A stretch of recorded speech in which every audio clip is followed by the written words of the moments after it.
صلی اللہ علی محمد۔ بانی مجلس کے فرش ادا جو بچھایا ہے، ان کے اس فرش ادا کی قبولیت کے لیے صلوات بھیجیے۔ اللہم صلی علی محمد وآلہ۔ اعوذ باللہ من الشیطان الرجیم، بسم اللہ الرحمن الرحیم، الحمد للہ رب العالمین، والصلاة والسلام على سید الانبیاء والمرسلین، ابی القاسم محمد، اللہم صلی علی محمد وآلہ الطیبین الطاہرین المعصومین،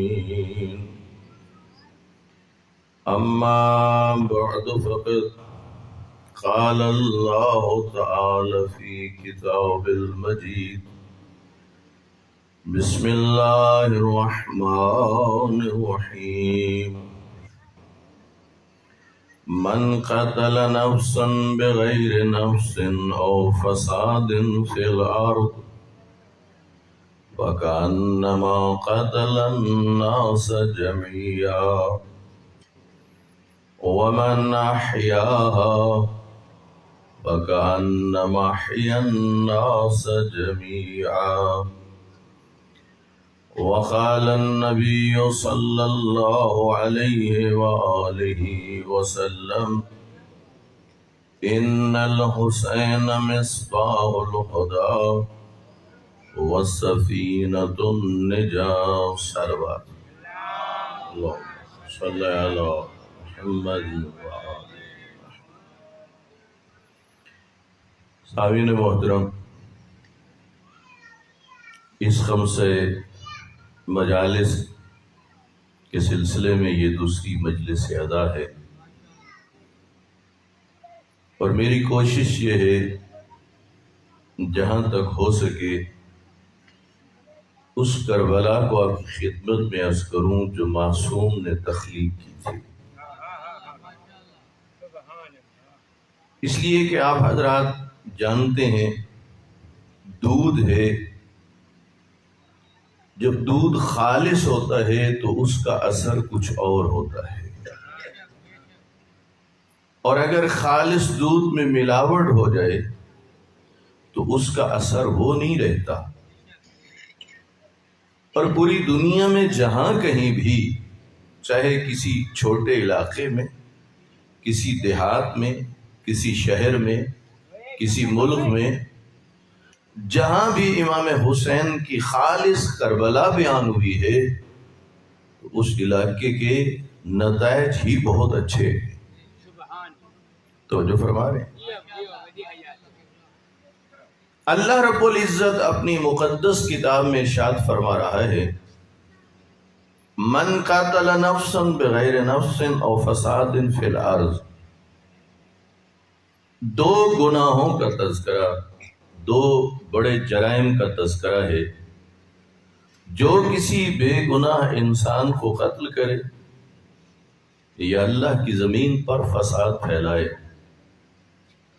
پروردگار عالم کے نزدیک فَكَأَنَّمَا قَتَلَ النَّاسَ جَمِيعًا، گویا ایسا کرنے والا تمام انسانوں کا قاتل ہے۔ وَمَنْ أَحْيَاهَا، اور جس نے ایک انسان کو زندگی عطا کی، اللہ رب العزت کے نزدیک فَكَأَنَّمَا أَحْيَا النَّاسَ جَمِيعًا، ایسا کرنے والا گویا تمام انسانوں کو زندگی دینے والا ہے۔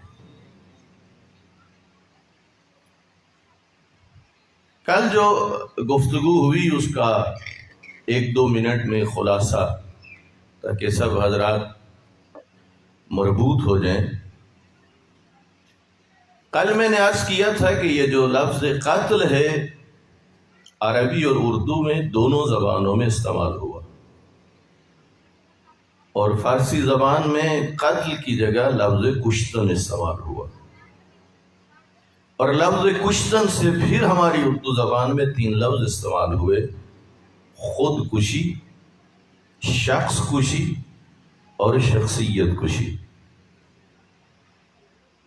اور آپ کی خدمت میں اس امر کی وضاحت کی کوشش کی گئی کہ آپ اور میں شخص کو بھی سمجھیں اور شخصیت کو بھی سمجھیں۔ میں نے آپ کی خدمت میں عرض کیا تھا، میرا مقصد اور ہدف الفاظ نہیں ہے، یہ الفاظ تو ذریعہ ہوتے ہیں، اصل مقصد تو معصوم کی تخلیق شدہ کربلا کو سمجھنا ہے۔ اس کے لیے کوئی بھی مقرر، کوئی بھی خطیب مختلف لفظوں کا، مختلف مثالوں کا سہارا لیتا ہے تاکہ سامعین تک بات منتقل ہو سکے۔ اور پھر بعض دفعہ تکرار اس لیے بھی ضروری ہوتا ہے کہ آپ اور میں نے دیکھا کہ کوئی اسکول، کالج، یونیورسٹی ہو، وہاں جس کلاس کا لیکچر ہوتا ہے اس سے نچلی کلاس کا طالب علم بھی نہیں ہوتا اس میں، اور بڑی کلاس کا بھی نہیں ہوتا۔ یعنی اگر آپ یوں سمجھیے سیکنڈ ایئر کا کوئی کلاس کا لیکچر ہو تو میٹرک والا وہاں نہیں بیٹھتا، پرائمری والا وہاں نہیں ہوتا، پہلی والا وہاں نہیں ہوتا۔ لیکن امام حسین علیہ السلام کی مجلس ایسی جگہ ہے جہاں آپ اور میں گواہ ہیں کہ ایک بچے سے لے کر بوڑھے تک اور ایک ان پڑھ سے لے کر پی ایچ ڈی تک سب بیٹھے ہیں۔ تو پھر پڑھنے والے کی یہ ذمہ داری ہوتی ہے کچھ اس انداز سے گفتگو کرے کہ کوئی بھی امام حسین کی خیرات لیے بغیر مجلس سے گھر نہ جائے۔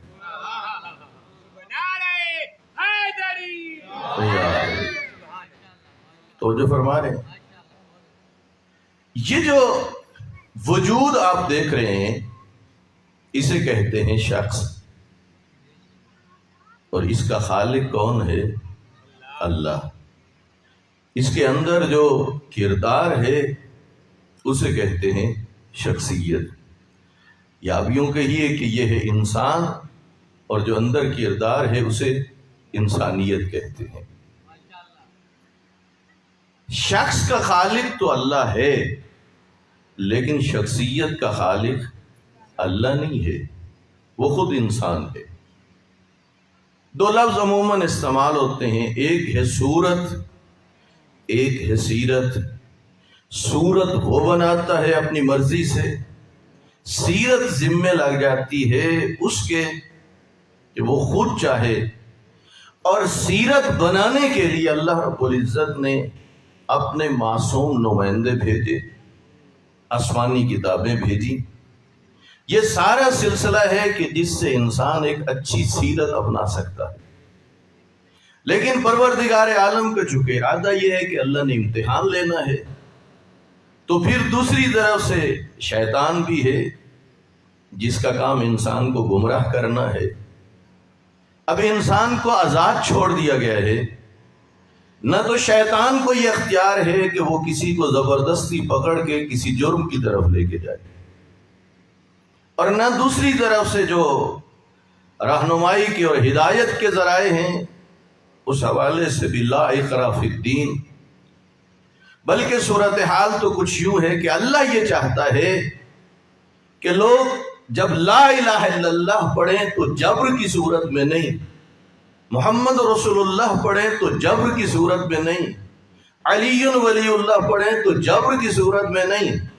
اس لیے کہ جو کچھ جبر کے ذریعے منایا جاتا ہے جب تک وہ ماحول رہتا ہے اس کا اثر ہوتا ہے، اور وہ بات حلق تک ہوتی ہے، نیچے نہیں اترتی۔ خدا یہ چاہتا ہے کہ میرا دین اور میرے دین کے اصول لوگ دلوں سے اپنا لیں، اور دلوں سے ایمان لانے کے لیے ضروری ہوتا ہے کہ جبر کی فضا نہ ہو بلکہ لوگوں کو اختیار دیا جائے۔ تو جو فرما رہے ہیں، اس لیے اللہ رب العزت نے اگر خدا چاہتا کہ پوری مخلوق رکوع میں رہے۔ ارادہ خدا بندی اگر یہی ہوتا تو کون تھا جو حالت رکوع کے علاوہ کسی اور حالت میں ہوتا؟ اگر ارادہ خدا بندی یہ ہوتا کہ کوئی بھی کسی جرم کی طرف نہ جائے تو کس کی ہمت تھی؟ نہیں، خدا جبر کے ذریعے نہیں چاہ رہا، خدا چاہ رہا ہے کہ لوگ اپنی مرضی سے غور و فکر کریں اور اس معاملے کو کیا کریں؟ اختیار کریں۔ حتیٰ کہ یہاں میں ایک جملہ عرض کروں، چونکہ ایک بڑا طبقہ وہ ہے جنہوں نے ممبر پہ آ کے چند چٹکلے سنانے ہوتے ہیں، کوئی بات ادھر سے اور کوئی بات ادھر سے، اور چونکہ ایک علمی ذوق ہے نہیں، اور سننے والے بھی ایسی گفتگو کو بڑا پسند کرتے ہیں، اور بہت ساری ایسی چیزیں ہوتی ہیں جن پر سننے والے غور و فکر بھی نہیں کرتے، اور جو کہا جا رہا ہوتا ہے بڑی جلدی سے اسے اپنا لیتے ہیں۔ مثلاً اس میں سے ایک بات آپ کی خدمت میں عرض کروں، ایک جملہ جو استعمال ہوتا ہے کہ انہیں مانو سوچو نہیں، اور پھر اگلا لفظ یہ استعمال ہوتا ہے سوچو گے تو شیطان بن جاؤ گے۔ یہ بڑا عام ہو چکا ہے یہ جملہ۔ نہیں، اگر انسان غور و فکر کرے تو یہ جو بات کہہ رہا ہے یہ وہ شخص کہہ سکتا ہے جس نے نہ قرآن کو سمجھا نہ 14 کی سیرت کو سمجھا۔ اللہ اکبر، یا رسول اللہ، یا اللہم صلی علی محمد وآلہ۔ توجہ فرما رہے ہیں، اللہ قرآن میں دستور دے رہا ہے فلا یتدبرون، خدا کہہ رہے کیوں نہیں غور و فکر کرتے؟ اور آپ اگر انبیاء علیہ السلام اور ائمہ اہل بیت علیہ السلام کی انداز تبلیغ کو اور طریقے تبلیغ کو پڑھیں، کہیں آپ کو ایسا ماحول نظر نہیں آئے گا، بلکہ صورتحال یہ ہوتی تھی کہ ان کے سامنے بعض دفعہ خود چل کے جاتے ہیں، بعض دفعہ آتے تھے لوگ، کوئی مجوسی ہے، کوئی دہریہ ہے، کوئی عیسائی ہے، کوئی یہودی ہے، مختلف طرح کے لوگ ہوتے تھے، انہیں سنا بھی جاتا تھا، ان کے دلائل بھی سنے جاتے تھے، اور پھر برابر میں انہیں دلائل دیے بھی جاتے تھے، اور انہیں اس امر کی دعوت دی جاتی تھی کہ تم غور و فکر کرو۔ حتیٰ عقیدہ توحید بھی پڑھ کے دیکھ لیجئے، عقیدہ توحید پر بھی جبر نہیں ہے، بلکہ عقیدہ توحید پر بھی دلائل کے ذریعے سمجھایا گیا ہے۔ توجہ فرمائیں۔ اور اصول دین میں تو آپ جانتے ہیں کہ محض تقلید کی اجازت نہیں ہے، بلکہ اصول دین پر ایمان لے آؤ تو کس صورت میں؟ جی دلائل کی روشنی میں۔ اس لیے ہماری ان مجالس میں اس امر کی طرف توجہ رہے کہ آپ اور میں نے غور و فکر کرنا ہے۔ اگر غور و فکر نہیں کریں گے اور جو کچھ کہہ رہے اسی کو اپنائیں گے، کسی اور کا نقصان نہیں ہوگا، اپنا نقصان ہوگا۔ اور خصوصاً آج کی مجلس میں نوجوانوں کی خدمت میں خصوصی طور پہ کچھ باتیں عرض کرنا چاہتا ہوں۔ اللہم صلی علی محمد۔ ہر بندے کو، ہر جوان کو اپنے بارے میں جائزہ لینا چاہیے، غور و فکر کرنا چاہیے، اور جو بنیادی اصول ہیں ان پر نگاہ کرنی چاہیے۔ مثلاً میں ایک مثال عرض کروں، آپ لوگ ایران اور عراق میں تشریف لے جاتے ہیں، وہاں کے انٹرنیشنل سطح کے خطبہ، روضہ خان، واعظین، علماء جو ممبر پہ بیٹھتے ہیں، جب تک وہ فضائل بیان کرتے ہیں تو ان کے ہاں لوگ خاموش ہو کے سنتے ہیں۔ توجہ فرما رہے ہیں۔ فقط ایران اور عراق کی نہیں بات، یعنی جن جن ممالک میں ایرانی اور عراقی ہیں اور خطیب بھی انہی کا ہو، ان کا طریقہ کار یہی ہے۔ ہاں مصائب میں بہت گریہ ہوتا ہے اور فضائل یا تبلیغ میں لوگ خاموش ہو کے سنتے ہیں۔ پاک و ہند میں کیا صورتحال ہے؟ یہاں رفتہ رفتہ فضائل کے اندر ایک نعروں کا ماحول بن چکا ہے۔ دیکھیے میں تو یہ کہتا ہوں جو بھی فضائل اہل بیت سن کے خوش ہوتا ہے اور نعرہ لگاتا ہے تو یہ کوئی اس کا کمال نہیں ہے، یہ تو اس کے مومن ہونے کی دلیل ہے۔ اس لیے کہ جو مومن ہوتا ہے وہ فضائل سن کے کیا ہے، وہ خوش ہوتا ہے، اس نے تو نعرے لگانے ہیں۔ اور مصائب میں اس کا گریہ کرنا اس بات کی دلیل ہے کہ اس کے دل میں قبر امام حسین ہے، اس کے امام حسین سے تعلق ہے۔ بہرحال چونکہ پوری دنیا میں مجالس اور عزاداری ہر جگہ پر ایک طرح نہیں ہے، آپ ماتم کو دیکھ لیجئے، پوری دنیا میں ایک طریقہ نہیں ہے، کسی علاقے میں کسی انداز میں، کسی علاقے میں، بہرحال جو جس انداز میں بھی امام حسین علیہ السلام کے لیے عزاداری کرتا ہے اور اپنی عقیدت کا اظہار کرتا ہے وہ بہت اچھا ہے۔ لیکن جس امر کی طرف آپ کی توجہ دلانا چاہتا ہوں، ہمارے ہاں رفتہ رفتہ ذہن کیا بن گیا؟ ذہن یہ بن گیا کہ جس مجلس میں نعرے لگیں گے وہ ہے کامیاب، اور جس مجلس میں نعرے نہ لگے وہ کیا ہے، وہ ناکام۔ توجہ چاہتا ہوں، پہلی بات تو یہ ہے کہ مقرر کا عنوان گفتگو کیا ہے۔ بعض ایسے عنوان ہوتے ہیں جن پہ نعرے نہیں لگتے۔ آپ کسی مقرر سے کہیں جی آج ذرا غیبت پر گفتگو کی تھی، آج ذرا جھوٹ پہ گفتگو کی تھی، آج ذرا یہ بتائیے کہ اگر کوئی دکاندار ملاوٹ کرے تو اس کی شرعی احکام کیا ہے۔ اگر آپ ایسے موضوعات دیں گے ظاہر ان موضوعات پہ تو نعرے ویسے ہی نہیں لگ رہے۔ توجہ فرما رہے ہیں؟ اب جب فضائل پڑھے جائیں گے تو ظاہر فضائل کے اوپر کیا ہوں گے، نعرے لگیں گے۔ اب جس کا موضوع ہی غیبت جھوٹ وہ ہوں، نعرے تو نہیں لگنے اس پہ، وہ تو غور سے ان باتوں کو کیا کرنا ہے، سننا ہے۔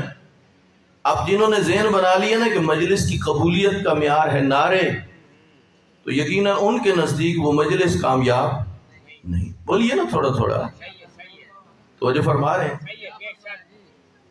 اور اب فضائل کی طرف آتے ہیں تو پھر بعد میں بیٹھ کے لوگ مجلس کے بعد تبصرے کرتے ہیں، فلاں کی مجلس میں کتنے نعرے لگے، فلاں کی مجلس میں کتنے نعرے لگے۔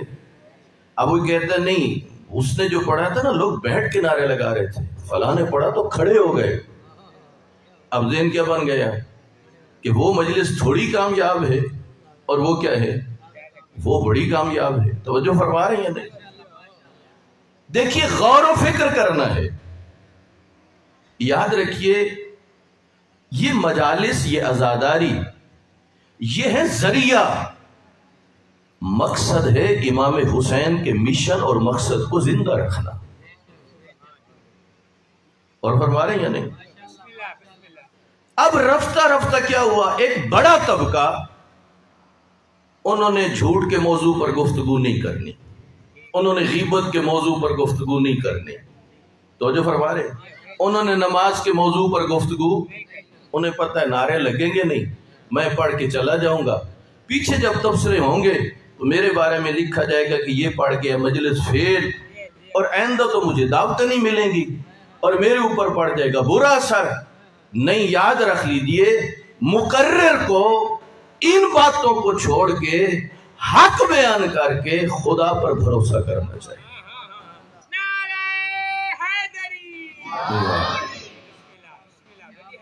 اور اس میں یہ جو مشکل پیدا ہو چکی ہے، کچھ ذمہ داری سامعین کی بھی بنتی ہے، وہ بھی غور و فکر کریں۔ کیا ایسے تبصرے ہونے چاہیے، ایسی گفتگو ہونی چاہیے؟ روایات نہیں بتاتی معرفت کا ایک عنصر جو مغز کے پر کو تر کر دے، اتنا سا عنصر ہو کس کے ساتھ بھلا؟ معرفت کے ساتھ۔ وہ اتنا عنصر بھی اتنی بڑی قدر و قیمت رکھتا ہے کہ جس کا ادراک آپ اور میں کر ہی نہیں سکتے. تو جو فرما رہے ہیں، اس لیے اب آپ اور میں غور و فکر کریں. دیکھیے، آپ اور میں مجلس کروا رہے ہیں، نیازیں بنوا رہے ہیں، کوئی پڑھ رہا ہے، کوئی پڑھا رہا ہے، کوئی مجلس میں شریک ہو رہا ہے. سب کا مقصد یہ ہے کہ میری آخرت کے لیے بہترین زاد راہ اکٹھا ہو. یہی مقصد ہے. میرے مرحومین کی کیا ہو جائے؟ بخشش. توجہ فرما رہے ہیں. اب پڑھنے والا بھی یہ سوچ کے آئے کہ نہیں، اس علاقے میں میری مقبولیت کیسے ہوگی، میرا قد کیسے بڑھے گا. بانی مجلس بھی یہ دیکھے کہ لوگ میرے بارے میں کیا کہیں گے، اس کی مجلس کیسے ہوئی. اور اسی طرح سننے والے بھی اس بات پہ آ جائیں. اس کا مطلب یہ ہے ان سب چیزوں کا اجر جس ذات نے دینا تھا اس کے لیے تو کچھ ہوا ہی نہیں. اور فرما رہے ہیں نہیں، اجر اور ثواب کس نے دینا ہے؟ اللہ نے. اور جو پڑھنے والا ہے وہ بھی پڑھ رہا ہے کس کے لیے؟ حب نفس، اپنی ذات کے لیے. بانی بھی ہو کس کے لیے؟ حب نفس کے لیے. سننے والوں کا بھی ہو وہی مسئلہ. اس کا مطلب ہے کام تو اچھا ہوا لیکن جہاں سے اجر ملنا تھا اس ذات کے لیے نہ ہوا. تو جو فرما رہے ہیں نا، اس لیے یہ جو آپ لوگ بیٹھتے اور بیٹھ کے گفتگو کرتے ہو بعد میں اور پھر تبصرے ہوتے ہیں، فلاں کامیاب پڑ گیا اور فلاں کیا پڑ گیا، جی فیل پڑ گیا. ذرا غور و فکر کیجئے آپ کے تبصرے کہاں لے کے جا رہے ہیں. ہو سکتا ہے کہ ایک مقرر خطیب وہ گفتگو کرے جو آپ کے لیے نہایت ضروری ہو اور آپ ایسے تبصرے کر کے اس کے لیے رکاوٹ بن جائیں تو گویا آپ نے اپنی آخرت کے لیے جو سامان اکٹھا ہو رہا تھا خود درمیان میں دیوار کھڑی کر دی. اس لیے نسل جوان کی خدمت میں عرض کرنا چاہتا ہوں، جوانوں غور و فکر کرو، اس حقیقت کو سمجھنے کی کوشش کرو. حضرت امام حسین علیہ السلام نے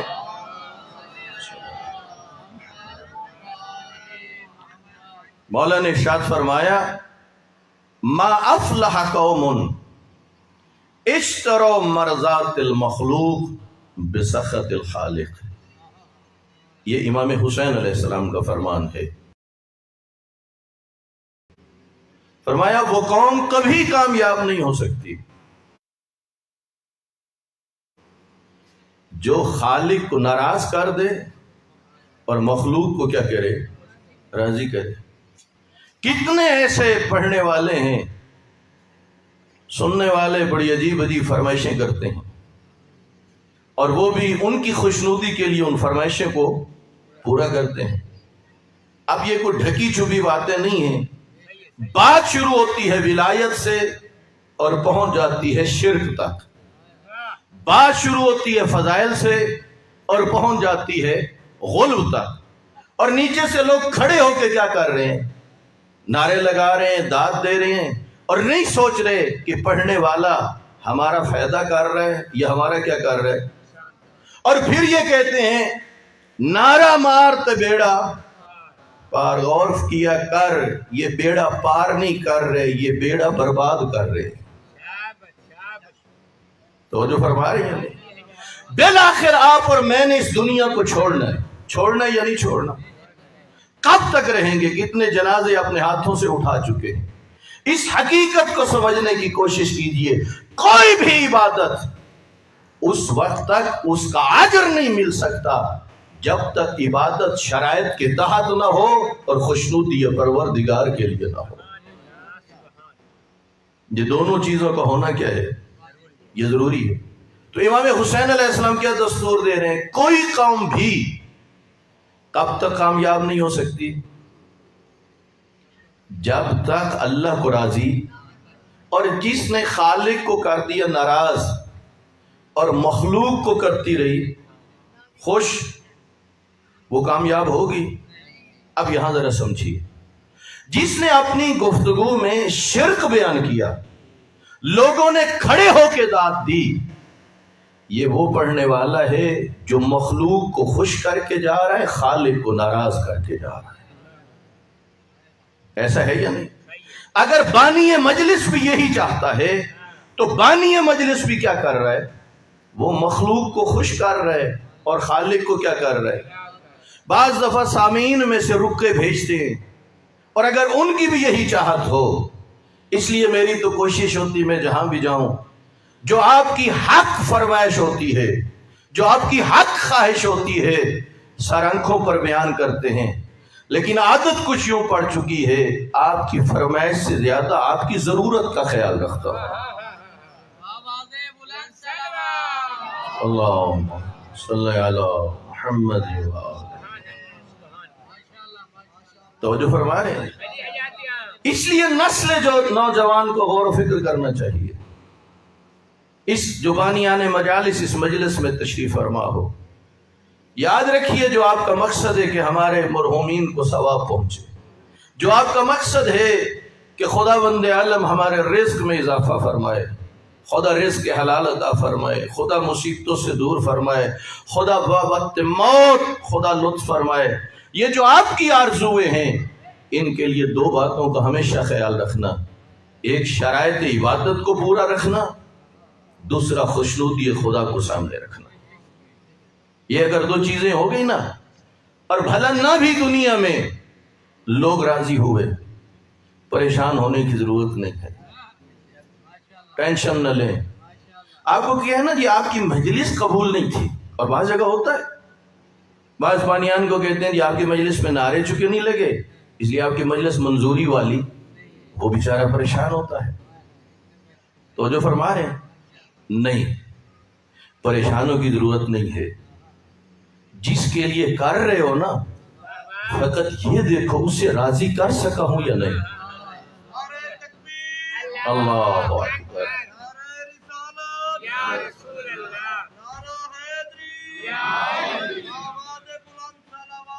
اللہم صلی علی محمد۔ ایک شاعر کی نظم ہے، بڑا خوبصورت مصرع ہے، اور ظاہر ہے جو حق بات کہے گا نا، لوگوں کی ملامتیں بھی اسے سہنی پڑیں گی، لوگوں کے طنز و تشنیع بھی اسے برداشت کرنے پڑیں گے۔ بڑی خوبصورت ہے کہ جس میں وہ خدا کی طرف سے کہتا ہے، خدا کہہ رہا ہے میری راہ میں ملامت سہ کر تو دیکھ، ساری دنیا تیری نہ بنا دوں پھر کہنا۔ اللہم صلی علی محمد۔ لوگوں سے تجارت نہ کرو، کس کے ساتھ کرو؟ اللہ کے ساتھ۔ جو نوجوان بیٹھے ہیں نا، یہ غور فرمانا، غور کیا کرو میرے اندر خوبیاں کون کون سی ہیں اور میرے اندر خامیاں کون کون سی ہیں، جائزہ لیا کرو، اس پہ غور و فکر کرو۔ کیوں کہہ رہا ہوں؟ اس لیے کہ بعض دفعہ ایک خوبی بھی انسان کی نجات کا ذریعہ بن جاتی ہے، اور بعض دفعہ ایک خامی انسان کی تباہی کا سبب بن جاتی ہے۔ اگر آپ کہیں تو مثال دے دوں، یہ دو لفظ آپ نے عموماً اردو نصاب میں بھی پڑھے ہوں گے، با ادب با نصیب، بے ادب بے نصیب۔ دیکھیے مدتوں سے مجلسیں سن رہے ہیں، اور مجلس سن کے جائے اور ماں باپ کا دل میں ادب اور احترام نہ ہو، اس مجلس سے تو نے کیا فائدہ اٹھایا؟ توجہ فرما رہے ہیں؟ آتی ہیں شکایات۔ میں ایک جگہ گیا اور ایک مقامی عالم دین نماز جمعہ کے خطبے میں بیان کر رہے تھے، ان کے پاس ایک بوڑھا شخص آیا، اس کی بینائی ختم ہو گئی۔ وہ کہہ رہے تھے میں اس اولاد کے لیے جس کے لیے نہ دن دیکھتا تھا نہ رات دیکھتا تھا، اور میں نے محنت مزدوری کر کے انہیں پڑھایا، ان کے لیے کام کیا، اب میں کمانے کے قابل تو رہا نہیں، بینائی نہیں ہے۔ کئی مرتبہ کہا بیٹا مجھے بہت مشکل بنتی ہے، آپ ایسا کیجئے میرا علاج کروا دیجئے، میری کچھ بینائی بہتر ہو جائے۔ کہا پہلے ٹالتا رہا، اور پھر ایک دن ناراض ہو کے کہتا ہے اپنے والد سے، آپ نے کون سی اخبار پڑھنی ہوتی ہے جو روز مجھے تنگ کرتے ہو؟ اور فرما رہے ہیں یہ کتنی بڑی بے ادبی ہے، کتنی بڑی گستاخی ہے۔ جوانوں، اپنے آپ کو آزاد نہ چھوڑ دو، اپنے بارے میں غور و فکر کرو۔ اگر اندر ادب ہے، جتنی بھی کمزوریاں ہوں گی بالآخر یہ اچھی صفت یہ انسان کی نجات کا ذریعہ بن جائے گی۔ جناب زہیر ابن قین، امام حسین علیہ السلام نے جب مکہ چھوڑا، اتفاقاً ساتھ ساتھ قافلے چل رہے تھے، لیکن زہیر ابن قین نہیں چاہتا تھا کہ فرزند رسول خدا سے میرا سامنا ہو، ذرا فاصلے پہ خیمے نصب کرتا ہے۔ امام حسین نے قاصد بھیج دیا، جب آیا نا تو زہیر ابن قین نے جانے سے انکار کیا۔ زہیر ابن قین کی زوجہ کہتی ہے، زہیر مجھے تعجب ہے، فرزند رسول خدا بلائے اور تو نہ جائے۔ یہ ادب کے کیا ہے، یہ منافی ہے۔ تو جو فرمائے مورخین نے لکھا ہے کچھ دیر جناب زہیر ابن قین کی زوجہ نے اپنے شوہر سے گفتگو کی، وہ یوں کہوں کہ زوجہ محاسبہ کر رہی تھی۔ تو جو فرمائے انہیں مجبور کر رہی تھی، زہیر غور و فکر کر۔ تو جو چاہتا ہوں، یہ تو کہہ دیا جاتا ہے نا مانو سوچو نہیں شیطان بن جاؤ گے، نہ اس جملے کی کوئی گنجائش نہیں ہے، بلکہ ہوتا کیا ہے دوسرے کو غور و فکر کی دعوت دو، دوسرے کو غور و فکر کے لیے کہو۔ زہیر ابن قین کی زوجہ کہہ رہی، زہیر سوچ غور و فکر کر، کس کا قاصد آیا ہے، تو نے سوچا نہیں؟ زہیر ابن قین ٹالنے لگے، کہا نہیں، کل لوگ کیا کہیں گے، فرزند رسول خدا بلائے اور زہیر نہ جائے۔ زوجہ مجبور کر رہی ہے کہ غور و فکر کرو، محاسبہ نفس ہو رہا ہے۔ آپ شاہد ہو، علماء سے سنا ہے، کتابوں میں پڑھا ہے، جس کا نتیجہ کیا نکلا، اس غور و فکر نے زہیر کو کاروان حسینی کا سپاہی بنا دیا۔ جوانوں، اپنا جائزہ لو، آیا اندر صفت ادب موجود ہے یا نہیں؟ اور فرمانا استاد کا ادب کرو، بڑوں کا ادب کرو، والدین کا ادب کرو، جی اس صفت کو دیکھو۔ بعض ہوتے ہیں بڑے چڑچڑے مزاج ہوتے ہیں، بڑے بد اخلاق ہوتے ہیں، ہر بات پہ الجھ پڑتے ہیں، انہیں کچھ خبر نہیں ہوتی یہ سامنے والا بزرگ ہے۔ تو جو فرما رہے ہیں نہیں، یہ بڑی خطرناک بیماری ہے، اس سے اپنے آپ کو بچانا ہے۔ آپ دیکھیے نا، جب جناب حر نے امام حسین کا قافلہ روکا، اس زمانے کے دستور کے مطابق 2 نماز جماعت ہونی تھی، ایک نماز جماعت حر کی اقتداء میں، ایک امام حسین کی اقتداء میں۔ ظاہر آمنے سامنے تھے 2 لشکر۔ امام حسین نے جب پوچھا حر تیرا کیا ارادہ ہے، تو کہنے لگا یہ کیسے ہو سکتا آپ کے ہوتے ہوئے میں جماعت کرواؤں، میں تو آپ کی اقتداء میں نماز پڑھوں گا۔ یہ کون سی چیز تھی؟ یہ حر کے اندر امام حسین کا ادب تھا۔ اب ظاہر ہے حر کے لیے ایک مشکل تھی کہ امیر کی طرف سے آرڈر تھا اور ایک جاسوس مسلسل ادھر کی خبریں وہاں اور وہاں کے آرڈر ادھر آ رہے تھے، اور اس میں آرڈر تھا کہ جہاں امام حسین کے قافلے کو پاؤ وہیں روک لو۔ اور جب امام حسین کے گھوڑے کی باگ میں ہاتھ ڈالا تو امام حسین علیہ السلام نے فرمایا ساقلت امک، اے حر تجھے کیسے ہمت ہوئی، تیری ماں تیرے ماتم میں بیٹھے۔ اور حر نے کیا کہا اگر کوئی اور عرب یہ بات کرتا تو میں ویسے ہی جواب دیتا، لیکن کیا کروں، تو جو نبی کی بیٹی کا بیٹا ہے۔ یہاں پھر کون سی چیز باعث بنی؟ بولیے نا تھوڑا ادب، تو جو چاہتا ہوں کون سی چیز باعث بن گئی؟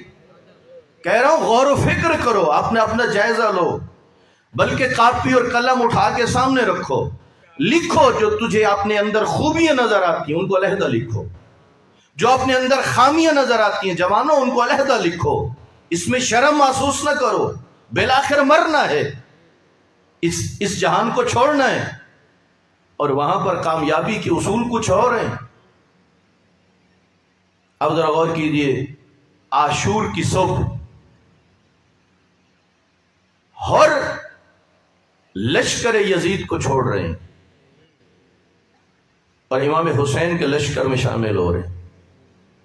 جب سپاہی نے پوچھا نا ہور میں کیا دیکھ رہا ہوں، تیرا بدن کانپ رہا ہے، کوفے کے بہادروں کی فہرست بناؤ تو سب سے پہلے تیرا نام لکھو۔ اور نے اتنا کہا میں اپنے آپ کو جنت اور جہنم کے درمیان میں دیکھ رہا ہوں، اور فرما رہے یہ کب کہا؟ جب پسر سعد سے پوچھا کیا یہ جنگ صلح میں نہیں بدل سکتی؟ کیوں ہور چاہ رہے تھے کہ صلح ہو؟ اس لیے کہ ہور جانتا ہے جن کی موجودگی میں نے علیحدہ جماعت نہیں کروائی، جن کو ویسا جملہ نہیں کہا، ان سے میں کیسے لڑوں گا؟ اندر کون سی خوبی موجود تھی؟ ادب، اور یہی ادب باعث بن گیا کہ ہر نے لشکر یزید کو چھوڑ دیا اور کدھر آ گیا؟ امام حسین علیہ السلام کے لشکر میں شامل ہو گیا۔ اس لیے سامعین محترم، خصوصاً نسل جوان اپنا جائزہ لے اور اپنے بارے میں غور و فکر کرے کہ میں کہاں پہ کھڑا ہوں، کیا میرے اندر خوبیاں ہیں یا نہیں؟ اسی طرح خامیاں، جب حد سے زیادہ حب دنیا پیدا ہو جائے، جب حد سے زیادہ انسان کے اندر حرص پیدا ہو جائے، یہ ایسی خامیاں ہیں جو انسان کو برباد کر کے رکھ دیتی ہیں۔ جن لوگوں نے ائمہ اہل بیت علیہ السلام سے جنگیں کی، ان کا خون بہایا، اس کی وجہ کیا بنی تھی؟ وعلیکم السلام۔ بعض میں حب نفس، حب دنیا، مختلف کمزوریاں تھیں کہ جو انہیں لے کے اس طرف آئی۔ نوجوان عزیز اس بات کو ذہن میں رکھیں، جو آپ کی خواہشیں ہیں، آپ جو بھی چاہتے ہو، دو صورتیں ہیں۔ ہو سکتا ہے حلال طریقے سے آپ کی خواہشیں پوری ہو جائے، ہو سکتا ہے حلال طریقے سے کہ آپ کی خواہشیں پوری نہ ہو۔ تو جو فرما رہے ہیں دونوں باتیں ہو سکتی ہیں، حلال طریقے سے خواہشیں پوری ہو بھی سکتی ہیں اور نہیں بھی۔ امام حسین علیہ السلام کے منبر سے جوانوں کو یہ مشورہ دینا چاہتا ہوں، حلال طریقے سے اگر خواہشیں پوری ہو جائیں تو ٹھیک، اگر نہ ہو تو پھر اپنے آپ کو صبر کی تلقین کرنا۔ آواز بلند صلوات، اللہ صلی علی محمد، اس کی اللہ اکبر یا رسول اللہ،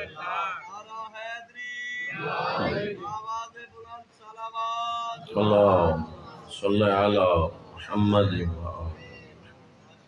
توجہ فرما رہے ہیں، اس کی وجہ کیا ہے؟ کس لیے یہ بات کہہ رہا ہوں؟ اس لیے کہ جب انسان اپنی جائز خواہشات حلال طریقے سے پوری ہوتے ہوئے نہیں دیکھتا اور صبر نہ کرے تو پھر وہی انسان حرام ذرائع سے ان خواہشوں کی تکمیل چاہتا ہے۔ کیوں ایک انسان رشوت کی طرف بڑھتا ہے؟ کیوں سود کی طرف؟ کیوں کرپشن کی طرف؟ کیوں ڈکیٹیاں، چوریاں؟ کیوں یہ غلط کام ہوتے ہیں؟ اس کی بنیادی وجہ یہی ہوتی ہے کہ حلال طریقے سے وہ خواہشیں پوری نہیں ہوتی، اور پھر ان کے لیے انسان کون سا راستہ اختیار کرتا ہے؟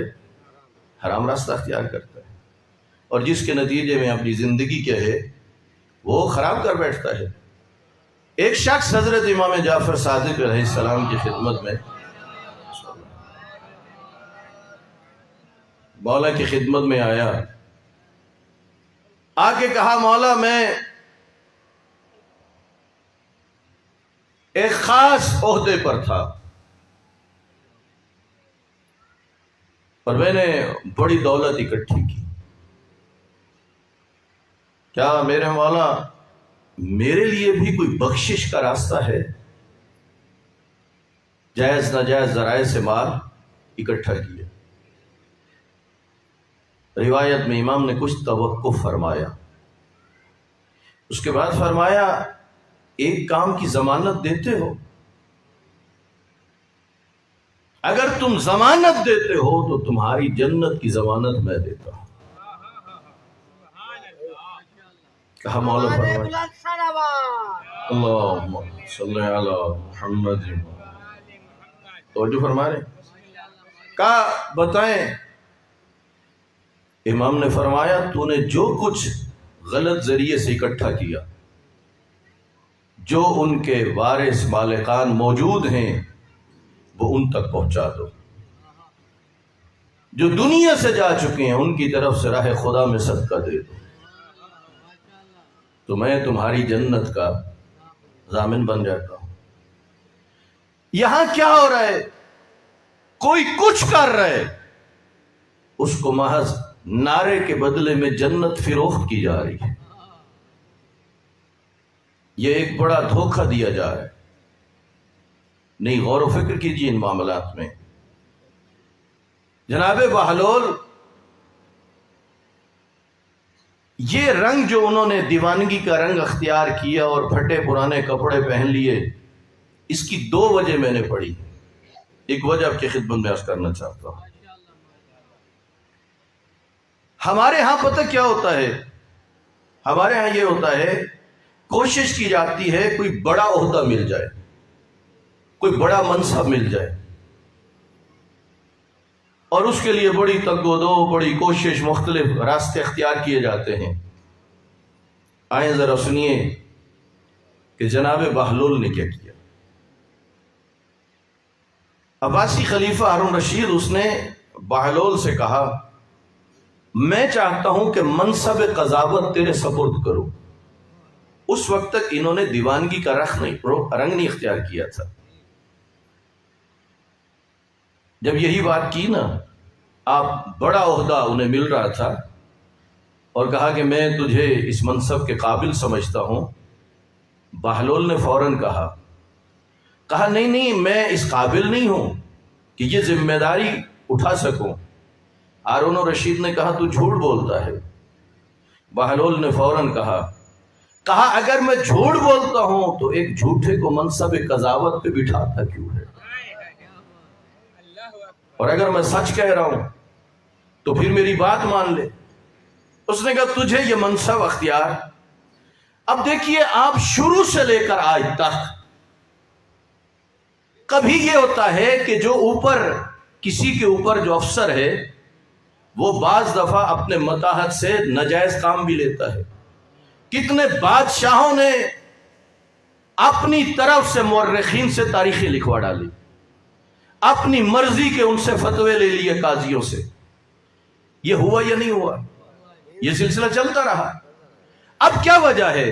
جناب بہلول کو تو بغیر کسی وجہ کے، بغیر سفارش کے، بغیر کچھ کہے کے ایک بڑا عہدہ مل رہا تھا، لیکن کہہ رہے کہ میں اس عہدے کو نہیں سنبھالتا۔ آج اس بات کو جوانوں ذہن میں رکھنا، بڑے دوڑتے ہیں جوان، بڑا عہدہ مل جائے، فلاں ہو فلاں ہو فلاں ہو، اور پھر والدین بھی بڑے خوش ہوتے ہیں، مٹھائیاں تقسیم کرتے ہیں۔ آئیے لمحہ فکریہ ہے، بہلول جب صبح ہوئی دیوانگی رنگ اختیار کر کے باہر نکلا، کپڑے پھٹے ہوئے، ہاتھ میں ایک ڈنڈا لیا ہوا، بچے پیچھے لگے ہوئے ہیں۔ دربار میں خبر پہنچ گئی، بہلول دیوانہ ہو گیا۔ ہارون رشید نے فوراً کہا میں جانتا ہوں وہ دیوانہ نہیں ہوا، اس نے اپنی آخرت کو بچایا ہے۔ اللہ اکبر، یا رسول اللہ، یا اللہم صلی علی محمد۔ توجہ فرما رہے ہیں۔ میرا اتنا سا سوال ہے کہ آج کوئی کسی بڑے عہدے پر جو فائز ہونا چاہتا ہے کبھی سوچتا ہے اس عہدے پر پہنچنے کے بعد ماحول کیسا ہے، حالات کیسے ہیں، کیا میں اپنی آخرت بھی بچا سکوں گا یا نہیں؟ یہ کوئی سوچتا ہے بھلا؟ نہیں، اس حقیقت کو سمجھنے کی کوشش کیجیے۔ انبیاء اور ائمہ اہل بیت نے جو مصائب برداشت کیے، ان مصائب کو برداشت کرنے کا بنیادی مقصد کیا تھا؟ جن و انس کی ہدایت ہے۔ کس قدر معصومین نے دکھ اٹھائے، تکلیفیں اٹھائیں، لوگ کیوں انبیاء کو بے گناہ قتل کرتے تھے؟ اسی لیے کہ وہ ان کی خواہشوں کو سامنے نہیں رکھتے تھے، وہ فقط یہ دیکھتے تھے کہ خدا کس بات پر راضی ہوگا۔ ائمہ اہل بیت علیہ السلام نے جو اتنے مصائب کا سامنا کیا، اس کی وجہ کیا تھی؟ وجہ یہی تھی کہ وہ خدا کی طرف سے مامور ہیں کہ جن و انس کی ہدایت کا اسباب پیدا کرے، اور اس مقصد کے لیے امام حسین نے کربلا میں بڑی بڑی قربانیاں پیش کی۔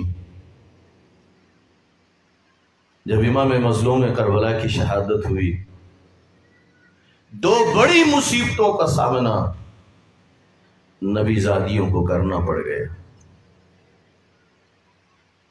وہ لمحات بڑے عجیب تھے۔ ایک طرف میری آقا زادی اس منظر کو کیسے برداشت کیا ہوگا جب حرام زادے گھوڑوں پہ سوار ہو کے امام حسین کے لاشر کو پامال کر رہے تھے، اور پھر دوسرا منظر کتنا عجیب تھا جب وہی بے حیا نہ خیال کر سکے کہ ان خیموں کے اندر کون ہے، اور بڑے ہیں نبی زادیوں کے کو لوٹنے کے لیے۔ ایک مصرع ہے، جے کر ملاحظہ سرور دہوندا، کیوں خیمے تمبو سردے ہو۔ اتنا تو دیکھ لیتے کہ ان خیموں کے اندر کون ہے۔ حرص دنیا، وہ لالچ، وہ عہدے، جائیں گے ہر ایک اس کوشش میں تھا ابن زیاد کے دربار میں جا کے بتاؤں گا میں نے یہ کام کیا، میں نے یہ ظلم کیا، بڑھ بڑھ کے۔ اور وہ روایتیں سامنے ہیں کہ جب پہنچے ہیں پہلا کام جو تھا وہ لوٹنے کا کام کیا، اور پھر قاتلوں میں سے، ان لعینوں میں سے ایک لعین وہ بھی ہے جو لوٹ بھی رہا تھا اور رو بھی رہا تھا۔ نبی ذاتی نے پوچھ لیا کیا وجہ ہے، تو لوٹتا بھی ہے اور روتا بھی ہے؟ کہا روتا اس لیے ہوں کہ جو آپ پر مصیبت آئی ہے۔ کہا لوٹتا کیوں ہے؟ کہا اگر میں نہ لوٹوں تو کوئی اور لوٹ لے گا۔ اپنی مرضی سے چادریں نہیں دی، چھینی گئی ہیں چادریں نبی زادیوں سے۔ اور پھر وہ منظر کتنا عجیب تھا جب امام سجاد کے نیچے ڈلا ہوا چمڑے کا بستر جب اسے کھینچ لیا گیا، اور پھر اگلی مصیبت اہل بیت پیغمبر پہ یہ آ گئی، لوٹنے کے بعد خیموں کو آگ لگا دی گئی۔ جیسے ایک نمازی کے ہاتھ میں تسبیح ہو اور دھاگڑ ٹوٹ جائے، دانے بکھر جاتے، کوئی ایسا ظلم تھا۔ اہل بیت کے بچے یوں تسبیح کے دانوں کی طرح بکھر گئے،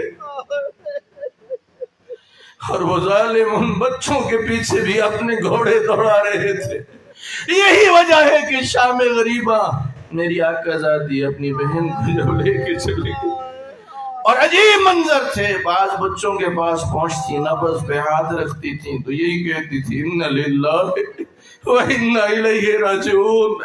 ہے عزادارو، جب میں پہلی دفعہ حضرت عباس علیہ السلام کے ذریعے مبارک پہ پہنچا کربلا، وہاں ایک عالم دین یہ روایت بیان کر رہے تھے کہ شام غریب جب میری آقا زادیہ چلی، سامنے ایک سفید ریش بزرگ کھڑا تھا.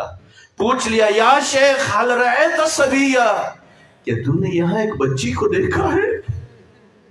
وہ سفید ریش بزرگ کہتا ہے نبی زادیہ میں عام بندہ نہیں، میں اللہ کا خضر نبی ہوں، صبح سے تمہارا امتحان دیکھ رہا ہوں. ادھر جاؤ جدھر مظلوم کربلا کا لاشا پڑا ہے. چل پڑی میری آقا زادیہ اسی طرح، اور وہ منظر بڑا عجیب تھا.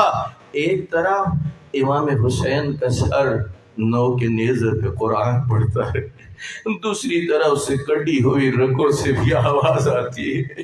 جب قریب گئیں تو اس وقت میری آقا ذاتی نے پوچھ لیا، کہا آپ کو کیسے پتا چلا یہی آپ کے بابا کا لاشا ہے؟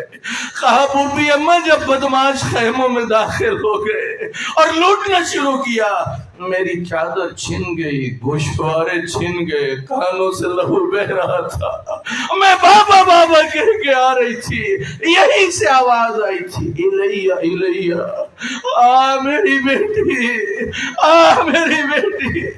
عزادارو ذرا سوچئے یہ اتنے بڑے مصائب کیوں برداشت کر لیے نبی زادیہ؟ مقصد تو یہی ہے کہ قیامت تک کے لیے نبی کی شریعت محفوظ رہ جائے. اور پھر کتنی مشکل وہ گھڑی تھی.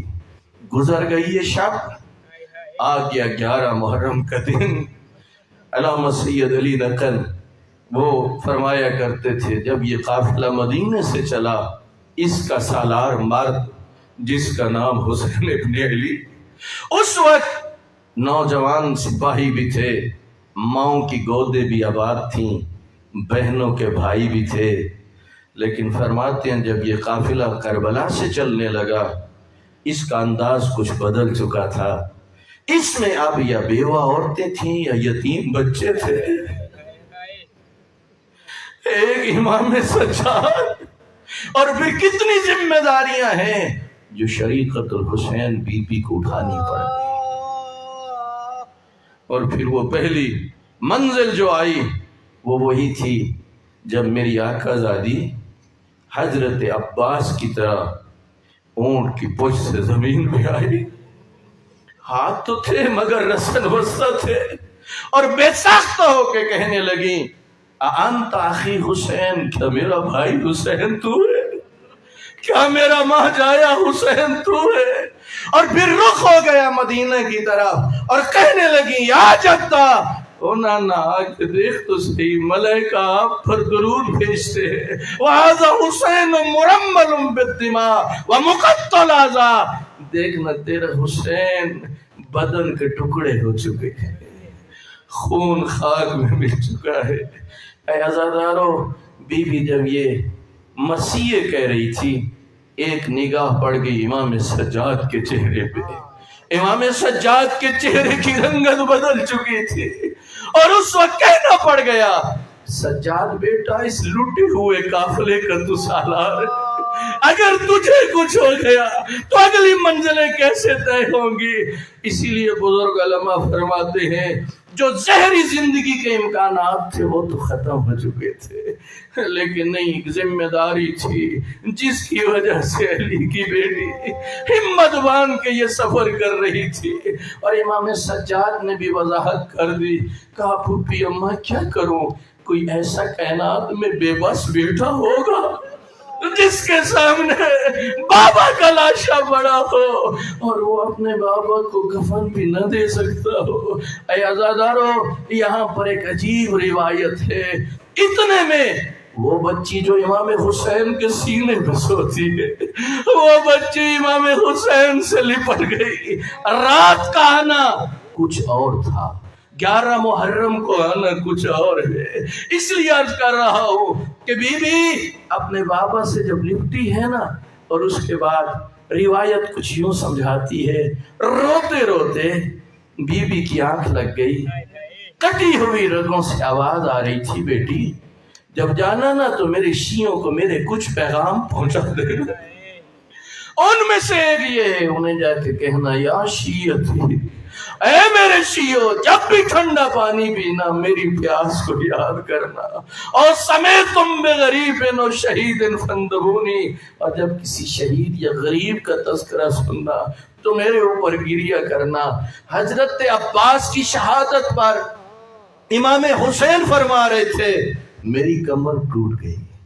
جناب علی اکبر کی شہادت پر جب پتہ چلا علی اکبر گھوڑے سے گرے ہیں تو امام یوں کونیوں کے بل چل رہے تھے، لیکن یہاں پر نہ حضرت عباس کا تذکرہ کیا نہ حضرت علی اکبر کا تذکرہ کیا، بلکہ کہا، بیٹی میرے شیعوں سے کہنا کاش تم کربلا میں ہوتی اور دیکھتے کہ میں کیسے ششمائے کو لے کے گیا تھا اور کس طرح میں نے پانی کے بارے میں کہا تھا۔ یقین جانیے وہ منظر بڑا عجیب تھا۔ رات کو بی بی آئی ہے تو اس وقت امام حسین کے جسد سے جدا کرنے والی پھوپھیاں تھیں، لیکن اب جب یہ قافلہ چلنا ہے پھوپھیوں کی بھی مجبوری تھی، بھائی کی بھی مجبوری تھی۔ اس وقت ایک لانتی تازیانہ لے کے آگے بڑھتا ہے اور یوں امام حسین کے سینے پر سونے والی بچی کو تازیانوں کے ذریعے جدا کیا جاتا ہے۔ الا لعنت اللہ علی القوم الظالمین۔ ماشاء اللہ جزاک اللہ جزاک اللہ۔ اللہ علماء دسایا سارے سراں تے قائم دائم فرماوے، نیازی کی ضرورت ہے نہ نازی کی ضرورت ہے، زمانہ جنگ کا ہے آج غازی کی ضرورت ہے، صدا آتی ہے کربلا کے ذرہ ذرہ سے، حسین ابن علی جیسے نمازی کی ضرورت ہے۔ ہن سارے سامنے بلبل گلستان رسالت اندلیب سہن تطہیر مشعل رائے حق جناب علامہ الحاج سید محمد تقی نقوی صحت و سلامتی آمد کے لیے